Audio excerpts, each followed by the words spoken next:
Can poetry, of all things, turn you into a great leader? Y'all, the conversation we're going to have today at the Mythslayer Cafe is really interesting. It asks some questions that honestly I'd never thought about before. Like, what is the relationship between flow and great leadership? Can you get into a flow state when you're an executive? What does poetry have to do with it all? I can't wait for you to put your feet up on the table, have a beer, coffee, whatever it is that you drink, and take in this conversation because it's unlike any you've ever heard before. But before you start all that, be sure to show the Mythslayer Cafe some love. Press the subscribe button below. And as you move along, if you like the content, be sure to also press the thumbs up and don't hesitate to share this with your friends. And with all that said, it's time to get this conversation started.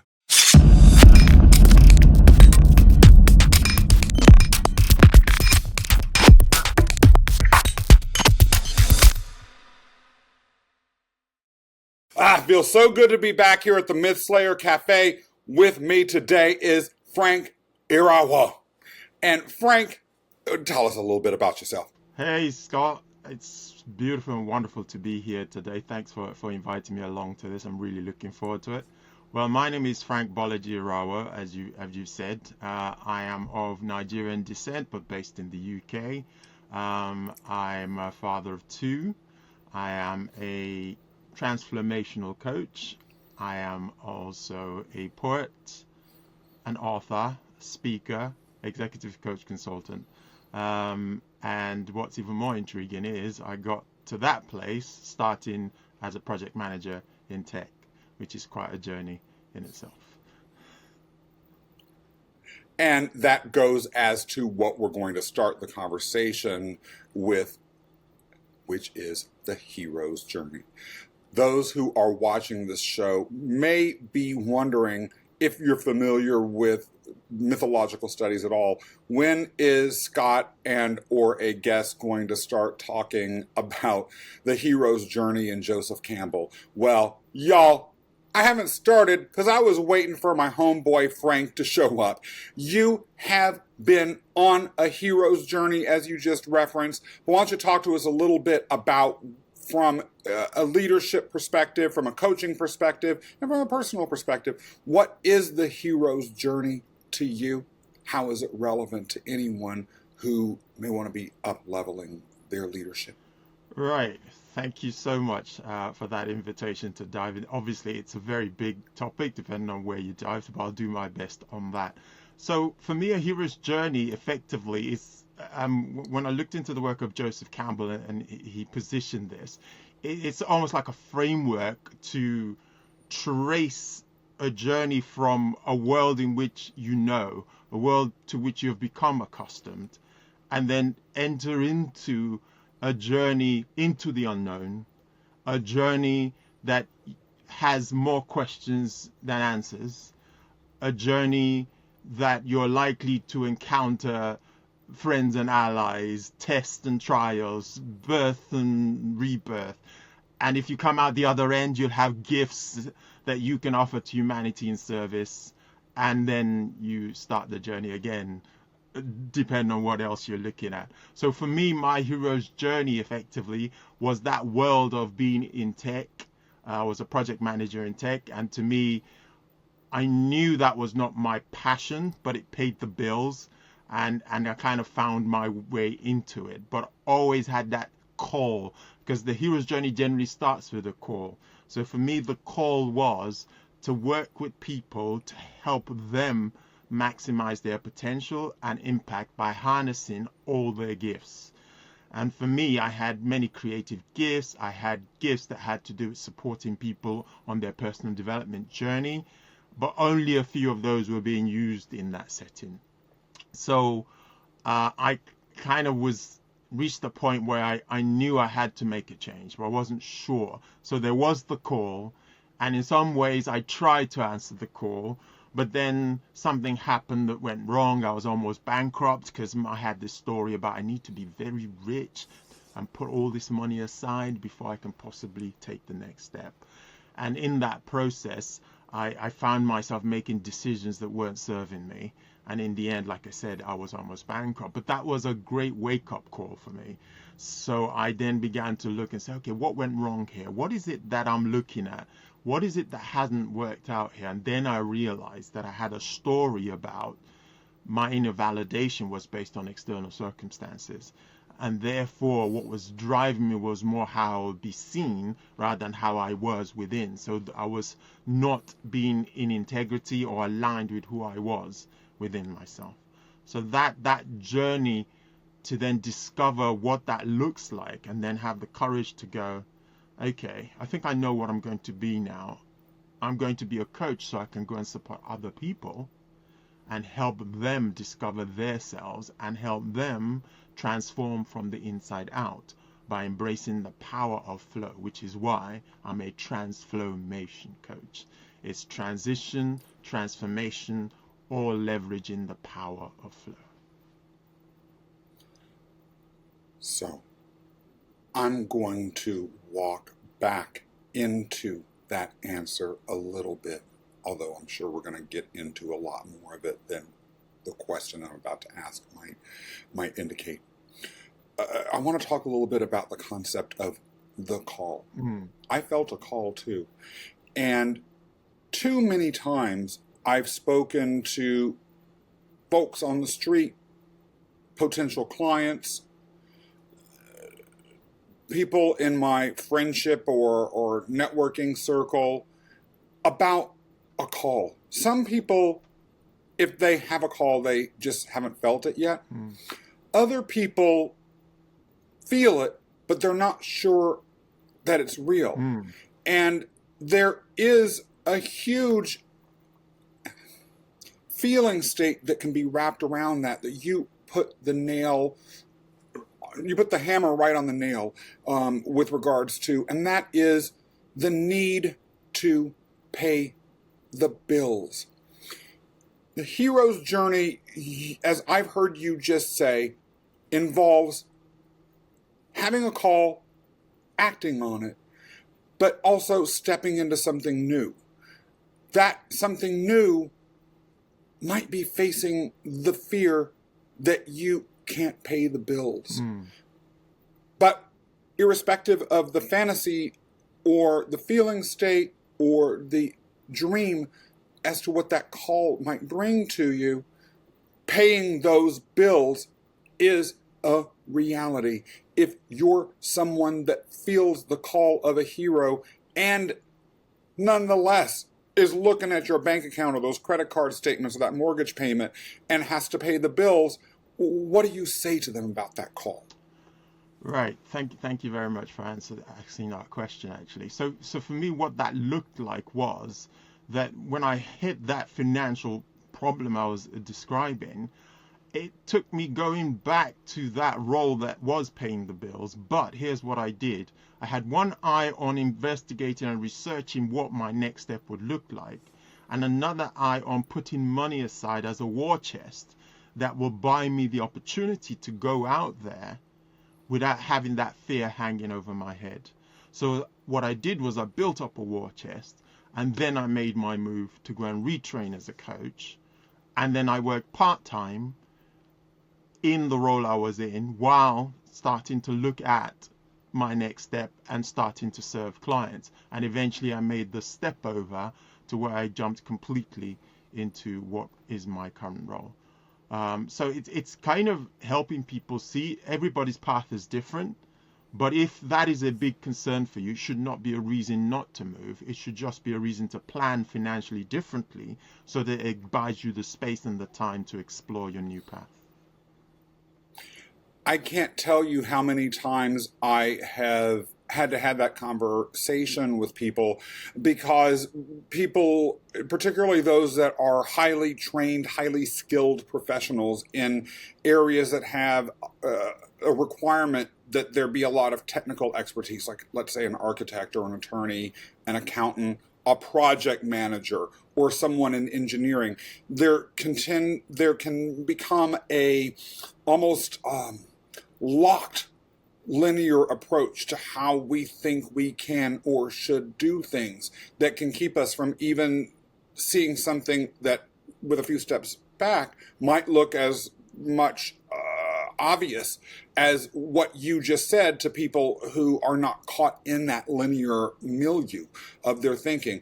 A few weeks ago, I had a conversation with a woman, and she said exactly what you would have responded to her with, which is, well, I've worked for 55 years in my career. I can't just quit it and start doing this entrepreneurial venture that I want to because, it's just too big of a switch. And my response to her was very similar to what the advice you just gave. Okay, let's make it a gradual transition that doesn't have to be one or the other in a box. Nonetheless, I have also had clients or potential clients who say things like, well, I want to make a change in my life. I just don't want to have to really change that much. I mean, yeah, I make 400,000 US dollars a year. And yeah, I have money that I could save, but then I'd have to give up my vacations. I would have to take my child out of private school and have them go to a public school, or maybe not the first private school of my choice. And I'd have to give up having a nanny, and I'd have to give up going out to restaurants and things like that. And I understand and I have empathy with that because that stuff can seem hard. But what do you say to someone who might be viewing the life that they have worked hard to earn, and they finally feel the sense of comfort with, about how to handle that sort of conundrum if they are nonetheless feeling the call, feeling dissatisfied, but a lot of things that they feel like they've earned, they'd have to give up in order to even take the approach that you just mentioned? Yeah, thank you very much for asking that question. So I think the first thing with people like that is for them to put things in perspective. Now, the mind has a way of contextualizing things that means that people arrive at those kind of conclusions without really thinking deeply about what they're really saying. And here's what I mean by that. If you are feeling that call and there's a sense of dissatisfaction with the life you're living now, that deep dissatisfaction is costing you in some way, because the things that you are trying to hold on to are clearly not giving you that fulfillment and satisfaction. That's why the call lingers still. So those things are a price worth paying in order to go on the journey that will satisfy your soul. Now, when your soul is satisfied, it will find a way to then bring back in those things that currently look like you would be giving up. So it's the idea that you invest now in yourself to be a fulfilled person, because everything you have now is worth nothing if you're not fulfilled. But if you go to a place of fulfillment, then you have the opportunity to use that which fulfills you as a vehicle to now begin to rebuild and reintroduce things that feel right for you into your lifestyle. Because some of the things that people are holding on to are status symbols, right? Part of the reason why people end up in those kind of situations is because we've bought the lie. And the lie we have bought, which is what I was talking about myself earlier, is this idea that if I have all these trappings outside, this then means something about who I really am. But it never works that way, because you will just decide that after you've got the thing and the shiny feeling is gone, you recognize the emptiness of it, and instead of going back and looking within, you just choose a bigger target, you just choose a bigger. And so you find people who are earning, like you say, if you're earning 400,000 a year, and you manage yourself in such a way that you always have a gap between what you earn and what you spend, you should already have a war chest that allows you to go and do what will fulfill your soul. And then you can go and earn the money that will allow you to rebuild or add any bits that now feel good to you. Because as you grow and evolve, the things that now are important to you will change. And some of those things that you're trying to hang on to now may no longer matter as much. And I've got to say from personal experience, Frank, that is so true. When I considered my very first entrepreneurial venture, a venture that I ended up actually not following through with, it was to open a martial arts school. And it was not purely entrepreneurial. It basically would have been a new specialized branch of an existing family of martial arts schools, Brazilian Jiu-Jitsu. And I was negotiating with the person that had founded these schools and would have a significant ownership interest in the schools as to what the terms would be. And one of the things I said was, well, I need to have at least a month off every year so I could travel internationally, because I had spent a large part of the prior 10, 15 years, twice a year, going on quite lavish exotic vacations to everywhere from India to Vietnam, South America, all over. And I felt it wasn't that I felt I could live without it, but I felt, again, going back to what I mentioned earlier, that I'd earned it and it was something that I really enjoyed. And the founder of these schools said something to me that I thought at the time was ridiculous and indicating he didn't know me at all, which was, Scott, you're going to be so engaged and excited and so in love with what you're doing that a lot of that won't matter anymore. To me, that was impossible. I have no regrets about having traveled around the world. I consider it an incredible privilege. But having followed my call and stepped into what I'm meant to be doing, recently I saw photos of a friend of mine who is the founder of another organization on Facebook from all of these travels that she recently was on. And my initial reaction was, I don't think that she really is living her call. At least for me, that person, that martial artist, all those years before, was right. Traveling around the world is nice, but I don't need it in the way that I thought that I did. The traveling was an escape because I wasn't connected to that call. But before I did that, I had to accept the fact that my call was something real, not just a flight of fancy. How do you know when the call is real, Frank?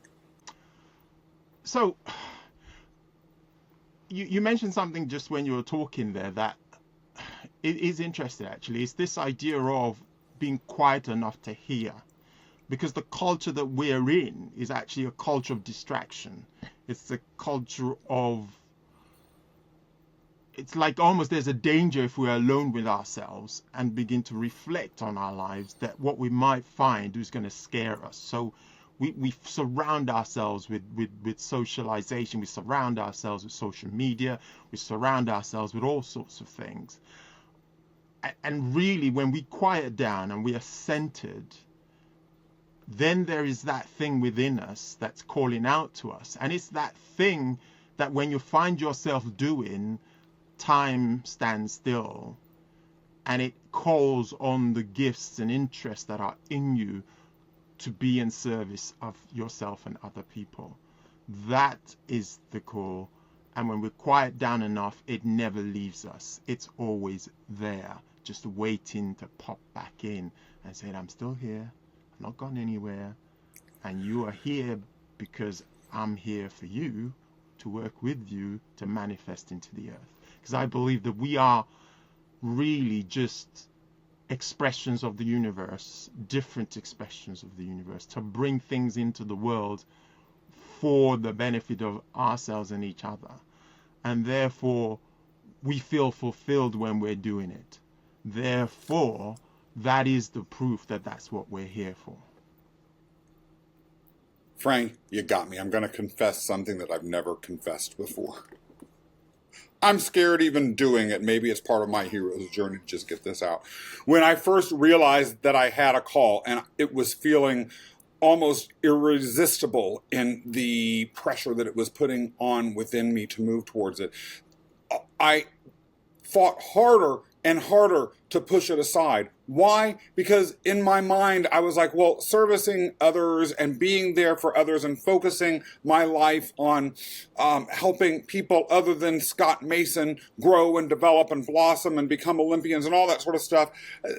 Okay, that sounds great, but I want my big office. I want my couch in that office. I want that big, gigantic oak coffee table that one of my prior offices had. I want to be able to wear that nice suit and put my hands on that desk and speak with authority and have people snap to attention and all that sort of stuff. I wanted to have those things, and I wasn't ready to give them up. Have you ever felt anything like that? Is that just me? Yeah, that's what I was pointing to earlier on, of the things that seem to matter to us, those external markers that we've used to uphold some sense of validation that makes us feel important. The only problem is it doesn't fulfill us at the deeper level of who we are. And those shallow things eventually get exposed when we reach the limits of what they're able to do for us, right? So despite those things being present, we're still not feeling fulfilled. Therefore, that is a clear indication that they don't possess what it takes, because it's a purpose from within that we unite with and we allow to express itself. That is the fulfillment of our being. On the subject of allowing the fulfillment of your being to express itself, for those who don't know, what exactly is flow? Right. Flow for me has two connotations. So the most common connotation of it is flow is a state in which you are fully connected to your whole wisdom. So that is your subconscious and conscious wisdom. They're all present and available. And you are able to live what you have embodied without having to think about it. And that is the state of maximum performance, because it's the state at which everything that is there and available is put into use in a way that is timely and appropriate to achieve the outcome. But also because you are fully connected and engaged, and you're not in your thinking head about it, you're able to do it optimally, and time stands still because you are completely lost in the process of the doing of it. And that is, in a way, both a symptom of the state you're in, but also the connectivity to the activity that you're engaged in. If I am an executive leader, and I've put on that suit, well, people don't really wear suits anymore, but let's say I put on my work clothes and I've gone to that office and I'm sitting behind that desk feeling good, and everyone is coming into my office wanting to have meetings with me and asking for me to make decisions, and I am taking calls from stakeholders and maybe funders of some new business initiative that we're putting out, and reviewing my financials and everything that you have to deal with as a high-performing executive. What can flow even look like? Like, when I hear that description, I can imagine flow as something that an athlete or an artist experiences, like if you're a painter, right when you're in that frenzy and it's all just coming out. I know that when I'm writing, I get into a flow state sometimes, but as an executive leader, what does that even mean? Right. Thank you for asking that question. At the current moment, I'm involved in a program where we're kind of working with some executive directors in finance to prepare them for the next level of leadership. And actually, this ability to embrace flow in actually approaching their work, for me anyway, in my approach, is a key thing that I try to present to them that will allow them to move to the next level of leadership. Because leadership is not so much the person who's lost in the doing. It's someone who is able to provide the strategic leadership and the executive presence and energy that causes people to be bought into the vision that they're putting forward. And people are able to be themselves in the execution of the things that need to be done, while feeling that their leader has their back. That kind of is the framing of it.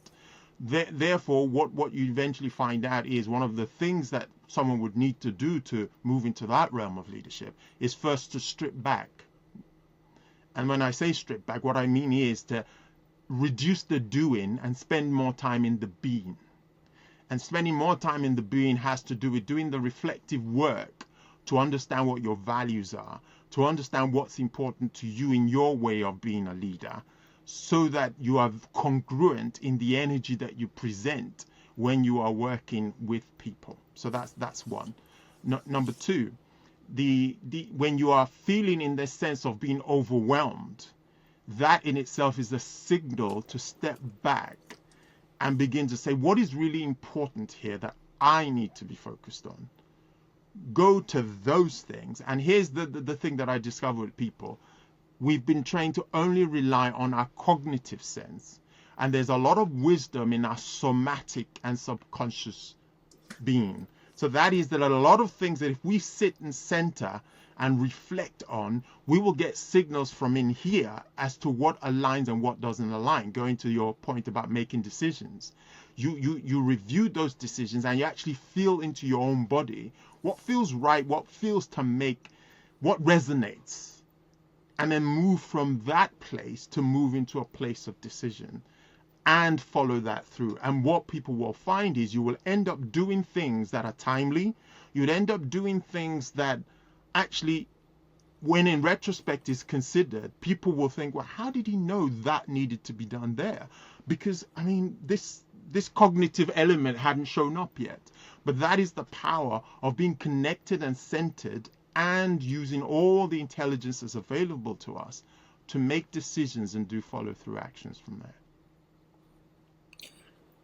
When I was in many of my earlier executive leadership positions, I was so disconnected from my body, let alone my subconscious, that the idea of connecting to them, had it even occurred to me, which it didn't, would have seemed inaccessible because I wouldn't have known how. I don't know, Frank, when I was in these positions, like the meetings were nonstop, the emails were nonstop. You talked earlier in the conversation about social media and everything else that we have around us creating a culture of distraction. I couldn't even step outside of my office and go to the bathroom without having to navigate through groups of people that may have just been gossiping or may have been, having hallway conversations about work, or without seeing that as a chance to grab me and ask me a question, even though I was desperate to get into that bathroom. It's sort of like, how do you tell someone like that, okay, you can do this? Where do they begin to create that connection, especially if they're not even aware that they lack the connection? That's where coaches like us come in, right? It's our work to begin to take them from the place of the baby steps, simple steps to begin to embody that. Number one, to become aware that that's there. The other thing is to help them realize that what they have normalized is not normal. So the sense that you're feeling overwhelmed and you keep pushing into the activity despite being overwhelmed, you are not hearing the signal of overwhelm is something to tell you slow down, not to do more, to do less, to create space. That is the thing. One of my frameworks is called space. And the idea there is that you need to create space between yourself and what your mind is telling you. A lot of people are surprised to hear that because they think they are their mind. But you are not your mind. You are the one who is aware of your mind, which is why you can make a judgment about whether your mind is helping you or not helping you. So the idea, what I do is help people see that you're not your mind. You're the one who's aware of your mind. So if you become a witness to your mind, you begin to recognize when your mind is helping you and when it's not helping you. A common thing I see with leaders these days is this idea where there's a lot of self-judgment going on. There's a lot of, you should be doing more, you should be doing this and that. And the mind begins to project what we think other people think of us and present it to us as fact. Now, when you catch yourself doing that and when you recognize that, your mind, whatever it does, its job is not to make you happy. The job of your mind is to keep you safe. The problem is sometimes it confuses what danger is, right?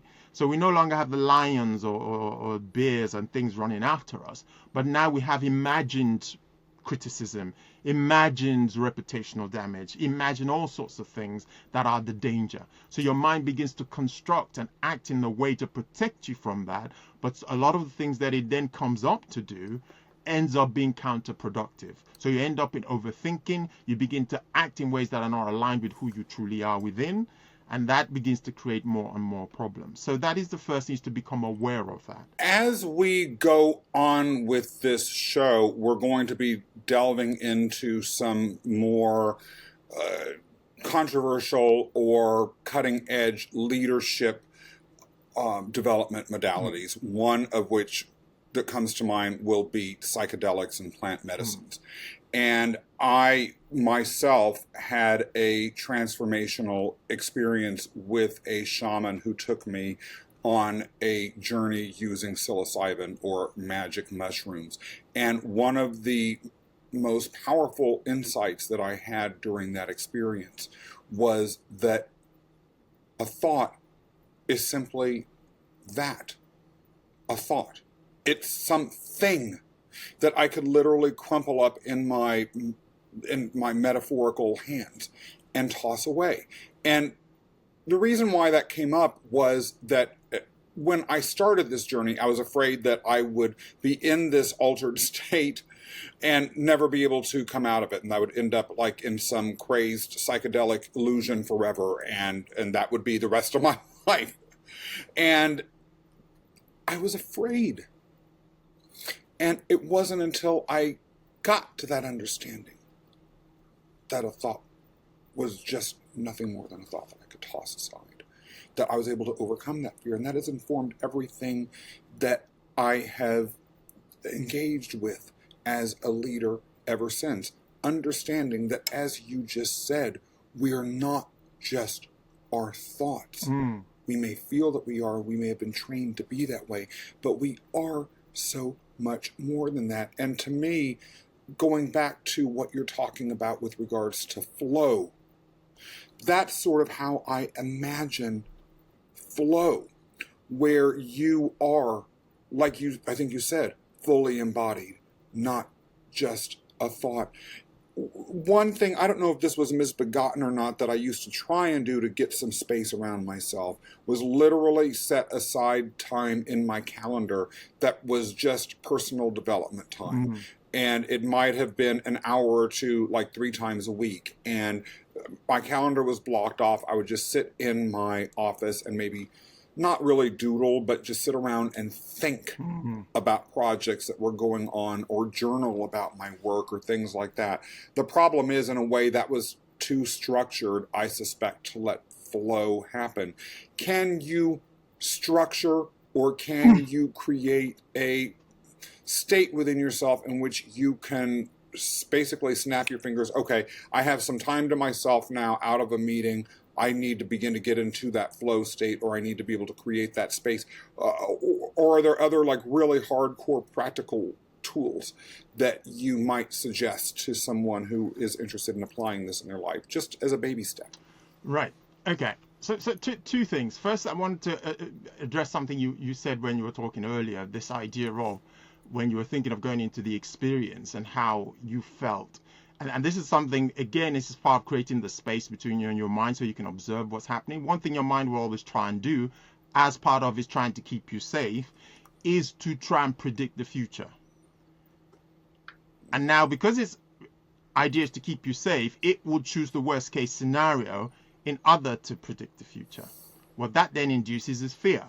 Fear then becomes something we use as a reason not to proceed. Whereas fear actually is a signal to say, pay attention and proceed with caution, but do not proceed. So as long as you have considered what the thoughts are and the validity of it, then you can go ahead, even if there's an apprehension about it. Because ultimately what you're doing is going, oh mind, you have no way of knowing exactly what's going to happen. You are just taking past data to predict future data, which we know the past does not necessarily equals the future. So that's one thing I wanted to put out there. The second thing about flow is that I think when we see flow as something we control and we flick on, flick off, it again speaks to this utilitarian Western way of looking at everything, which is, oh, this is a tool that I use that is at my control that I'm going to use to cheat life. But flow actually is a way of being. It's a way of being open to your own complete intelligence, which what you actually said is actually a very good place to start. Set time aside to be with yourself. Set time aside to notice your own thoughts. Set time aside to notice what your body is saying. Set time aside to observe that. Then there's also this idea of setting an intention. If you set an intention, I have this thing in my mind that I'm considering and ruminating over, and you then let go. And this is what's interesting. You have to let go. You have to be non-attached to when or where the answer to that comes. You just have to put it out there as I am creating room and space to receive wisdom about that, right? And then you go about your business. And then what will happen is as you find spaces in your day, thoughts will just come in that speak to that intention. So it's kind of putting it out there and leaving room for it to come back to us. So first of all, I couldn't help but think about in the psychedelic experience, as those that are true experts in the field always recommend. You, of course, make sure that you work with a facilitator that is experienced and seasoned and knows what they're doing and that you trust, that you are in a physical and emotional space that is calm and supportive and not chaotic and all of that sort of stuff, but also that you set an intention. And part of what happened during that experience for me was that I set an intention and I went with it once I was able to let that fear go and just sort of lean into the experience and let the answer be whatever it was, not what I was afraid that it would be or what I wanted the answer to be or any of that sort of stuff, but just what it would be. And then the answer came, again, from this space of connection with the inner mind or with the quote-unquote spirit or whatever other subconscious realm or super conscious realm that we might consider out there. So I was thinking when you were talking about that, but then I was also thinking about a related concept that I work with my own clients on and that you're indirectly referencing, which is that of the oracle. Because you talked about the desire to predict the future and our tendency to predict the future in the most catastrophic terms, although some people also predict it in the most optimistic, unrealistically optimistic terms as well. The oracle, for those who don't know, was a prophetess of the god Apollo. And the main one had a temple in a city named Delphi or Delphi. Either pronunciation is okay. We're going to be talking about the oracle in a future episode with a man named Mark Halpert. But in any event, anyone could come to the oracle's temple and they could ask her a single question, just a single one, and she would give you an answer. Now, the answer usually didn't make sense at the time. It was up to you to interpret. But it was always true. And when I work with clients, I tell them that we have that oracle inside. And what I'm hearing you say is that an important part of stepping into flow as a leader is taking the space to A, develop an intention, in other words, the question for the oracle, but then B, letting exist what the answer will be and having it come, and it will be true.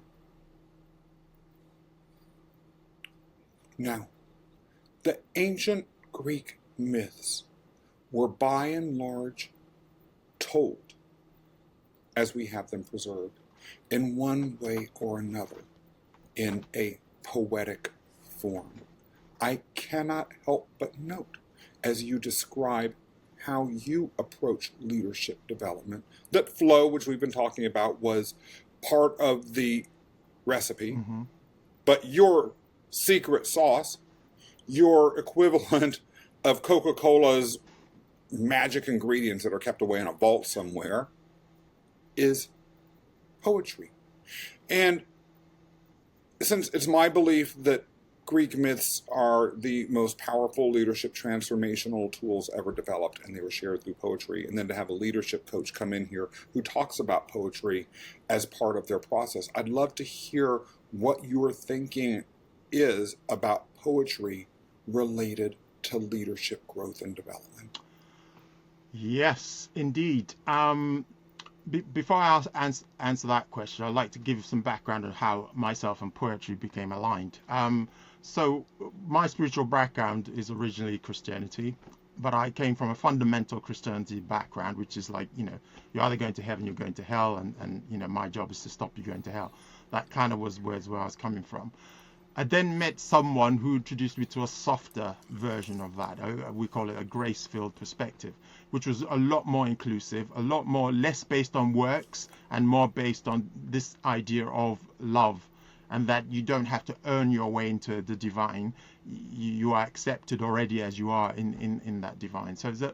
And it was as I was chronicling my learnings in those areas that poetry appeared to me to be a natural way of summarizing what I had learnt. So I started blogging. I didn't even know what blogging was at the time when the gentleman said I should consider doing it. But eventually I started doing that and using poetry as part of that. When I came into coaching, I found poetry to be a powerful way of helping my clients reflect. Because one of the things that leaders lack is that space in which to reflect when they're not caught in the day-to-day and the hustle and bustle. And also the idea that some leaders create an environment where everybody wants to tell them yes, yes, and everything's perfect and there's nothing else that needs to be looked at. So the idea that you as a coach holds a space where you're able to lovingly challenge, or able to lovingly hold space for them to say, oh, you say this, I see this, what's really going on here? So that's where poetry for me became a tool. And I love something someone said to me earlier. He said, poetry is the ears of the heart. So he says poetry speaks to the ears of the heart, is what he said. And to me, that is a very powerful reflection of poetry is a way to bypass the bit that causes the interference from causing us to access our inner wisdom. That if we followed our inner wisdom more, we'll know most of the time what to do, but we get interrupted by our thinking and social conditioning and belief system and the inner critic, as you mentioned. So poetry for me has been a powerful tool to help people see and reflect. So I put it on the table, and I always say to people, I don't need you to agree, and I don't need you to, so you could agree, you could disagree. That's not the point here. The point is, what does it activate in you as a thinking process? What does it cause you to reflect on? And what does that reveal about your conditioning, your thinking, and your way of being? And so that, because for me in coaching, transformation comes through insight, right?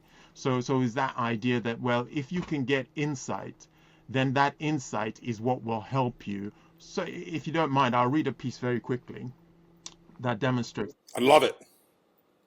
Please. This one is called Wings. Transformation. No longer the same, seeing the I as it is. Can't really say from where it came, save it was delivered on the wings of insight.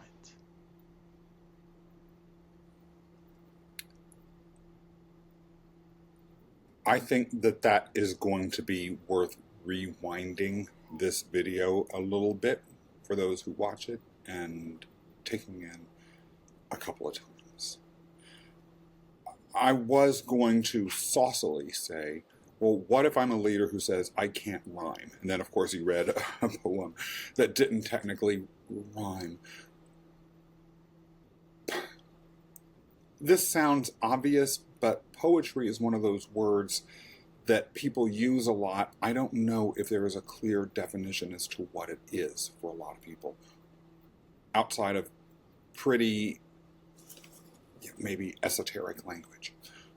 What is poetry? When you tell your coachees, write some poetry, how do they even know where to begin? How do they know what to say? Interesting enough, as someone who calls himself a poet, I'm not necessarily the right person to give you a technical definition of poetry, simply because, like I explained, I actually, when I came to it, I didn't even read that much poetry myself at the time. It was, again, this is why I believe in the power of flow so much, because I become a conduit for the divine inspiration that results in poetry. That's kind of how it works. So I don't follow necessarily a technical approach to poetry. I just give voice to whatever channels through me in whatever form that looks like. That, of course, is good news for everybody else, because really it says to them, so can you. If you don't get bogged down by the rules, what is speaking to you right now, and how is that flowing out from you right now? Because my aim is for people to read and it touch something within them. right? And so what I've discovered is profundity is a matter of timing and positioning rather than how clever your poetry is. You could write, it's just the same way as quotes inspire us. It's somebody saying stuff, right? If that thing they said meets you at the point where you most need to hear it and applies to the situation that you find yourself in, it's the most profound thing you'd ever heard. And that really is what I'm hoping happens when people meet with a piece of poetry. I personally am not a big fan of poetry that you have to read 20 times to try and work out what it's trying to say, because I don't think people have time for that right now. It's kind of like, you need to get this. It needs to be clear where we're pointing to, but it needs to also come out in a way that makes you have to think about it a bit. So it's kind of finding that sweet spot. I recently reread the Iliad, and as an English translation, of course, it's not going to resonate, sound, or feel like it was originally written or intended to be heard. But even in the translation that I read, which I have to say was independently beautiful, the translator, a man named Lombardi, I believe, wrote this translation with the idea that this translation would be read orally by someone maybe imitating the style of Homer in the modern world. Nonetheless, the words or the images that came through, even in a different language and in dialects and in ways of self-expression that are thousands of years after the original writing was put down, really did stir the soul, really did create vividness of imagery in the mind, and really were profound.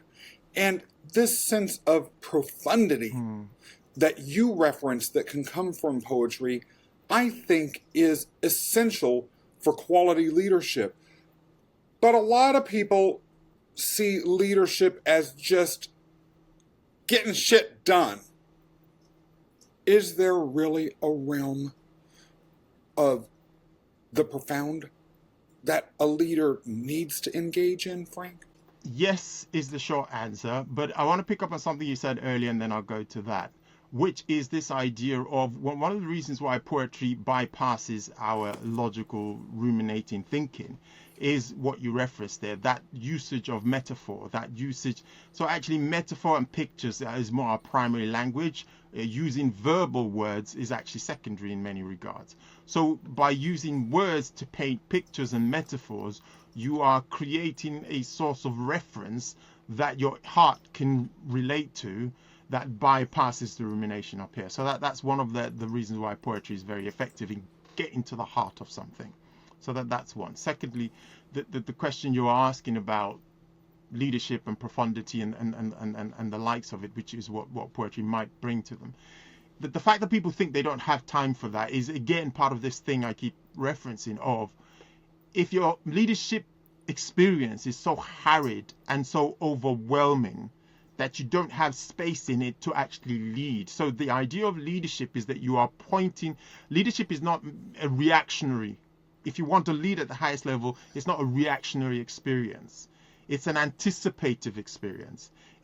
And for you to make it an anticipative experience, there need to be space in you for you to reflect, for you to begin to think of what's coming, for you to be able to think of what the current challenges are and how to begin to meet that in front rather than be behind the curveball on it. So for all those to happen, and also the world we're in now where things change so quickly and people are expected to do more with less, it requires a certain innovative, creative way of thinking, which is again why I'm a big fan of flow. To access your creative flow means then you need to be able to see things differently, you need to be able to switch paradigms and come up with very simple but effective ways of reorganizing things in a way where you're only doing what needs to be done in the way it needs to be done to achieve the highest possible outcomes. And for that to happen, you need to have that space where you can access the full wisdom. Because here's what I believe. If you have been called to be a leader, you have what it takes to be that leader. But if that potential is not manifesting, it's because some conditioned thinking is blocking your ability to access the wisdom required for you to do so. And that's why I love your work about myths, because what I believe that does for people is it gives them a metaphorical way of accessing these age-old wisdoms that gives us the way to proceed and achieve these fantastic outcomes using what's available to us. We have discussed during this episode, more than any of the others I have recorded so far, the concept of coaching itself as something that a leader would want to consider. Again, when I worked for large organizations, particularly once people hit their late 30s, they've been around a while, you would hear a lot of, yo, I'm 45 years old, or I am a senior person. And they would start, again, saying I'm senior at age 37, which, you may feel like you're senior at that age, but yeah, don't tell that to someone who's 60, please. But I've been around, I've led people, I've done this, that, and the other. I don't need a coach. Interestingly enough, listening to this conversation, you've sold the idea of coaching as something of value for a leader very powerfully, simply by talking about it. But for those who might view the corporate directive that they might receive to work with a coach as a symbol of failure or a punishment or some sort of threat to their ego, what would you say that might encourage them to get past that and be able to understand that coaching actually really can help them and their organization? Or do you think some people just aren't coachable and that's that, and too bad to be you? No is the answer to the last question, so that's the easiest one to kill off.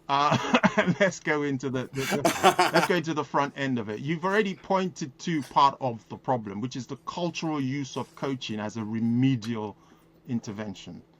So when people position it and use it when they want to deal with someone who they feel is underperforming, then it is positioned in the mind of people that it's only applicable and usable for that.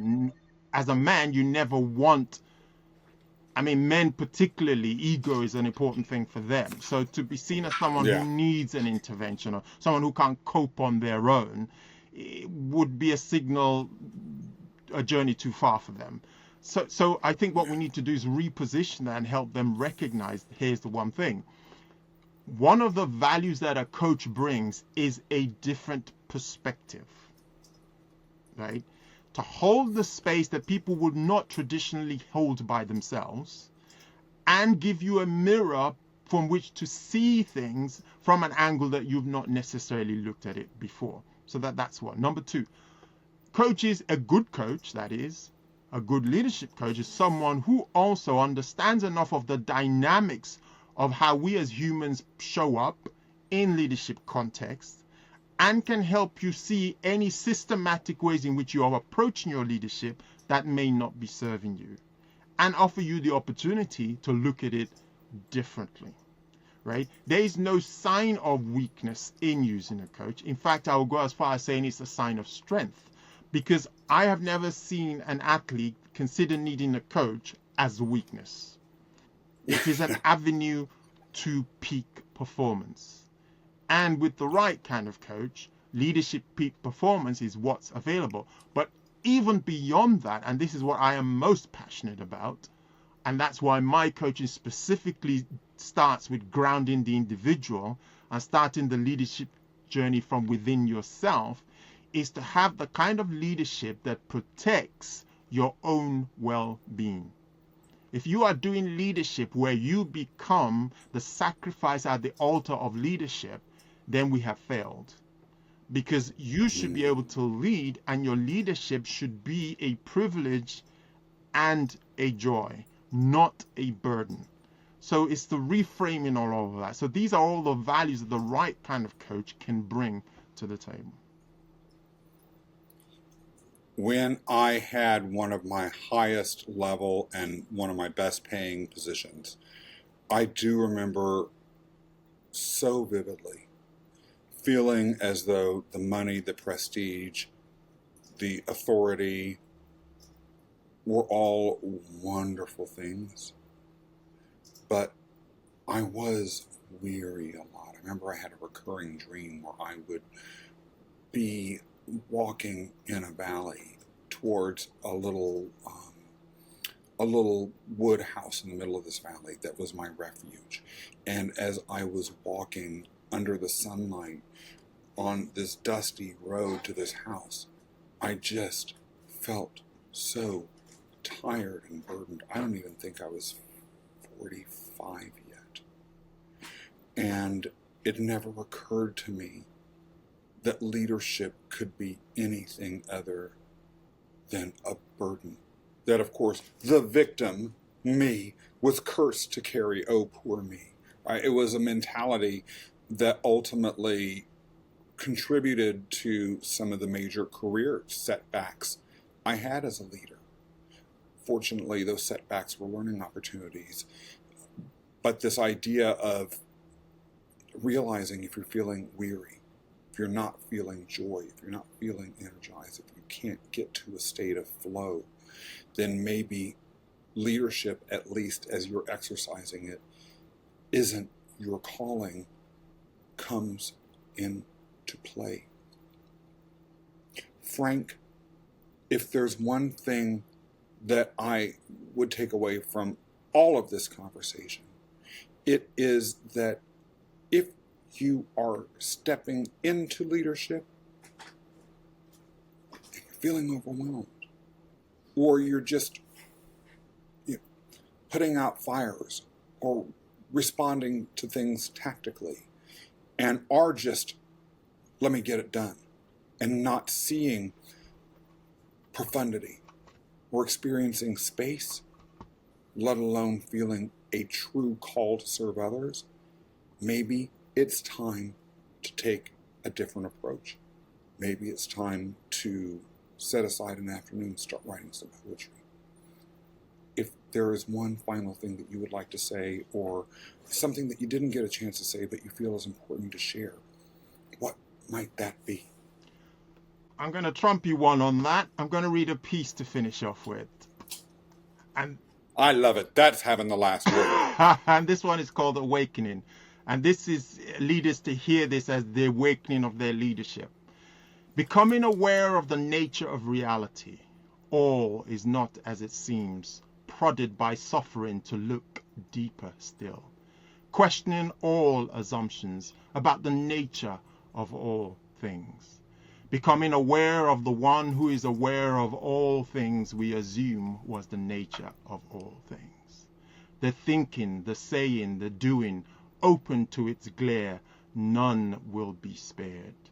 Illusions of self, illusions of identity, illusions of control, illusions of separation. Awakening to the one who is truly aware, open to noticing whatever shows up there. In radical acceptance, picking no sides, adding no opinions, making no judgments, being certain it's all here to serve your awakening. Seeing the impermanence of it all, with nowhere else to fall but into a loving universe, the safest place of all.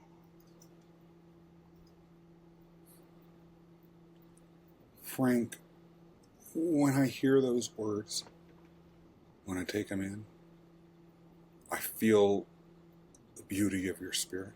I feel connected with you, and I even feel a little bit more connected with myself. Thank you so much for that gift. Thank you for the privilege of showing up here.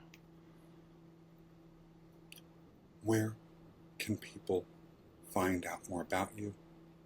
What have you got going on? So currently my most exciting project is I am hosting a 2-day in-person transformation, or should I say transflowmation mastermind experience last weekend of September in London. Unfortunately, international people will have to wait for the online version of that, which hopefully would come once we've done the in-person one. So that's my most exciting project. If people want to connect with me, LinkedIn is probably the best place to do that. Frank Bolaji Irawo. I'm also on Instagram as poetricity.ig. I'm on there as well. And both of those will have links to other work that I've done. I've also got my book out there, which I released, which all the proceeds go to charity, called Dream, Manifest Your Path to Joy, Peace, and Contentment. And that is on Amazon. Absolutely love it. And I have no doubt that a lot of people are going to fall in love with your work as I have, having followed you for a number of years now. Frank, thank you again for being here. For those of you who enjoyed this episode, be sure to press the subscribe button. Also, to like this video and leave a comment below. If there are additional leadership questions that you have or issues that you would like to have addressed, by all means, leave them in the comments. If there are particular mythical figures or stories from Greek myths that you just want to hear retold or that you want to have discussed more deeply, for heaven's sake, stick that in the comments too, because we really, really want to hear from you and engage with you and have this discussion be a dialogue. Also, be sure to check out my website at myfreedomrocks.com. That's myfreedomrocks.com. And also follow me on all of my other social media channels set forth below. In the meantime, be sure to come back again next time for another incredible conversation at the Mythslayer Cafe. And remember the following words: I want your future to be epic.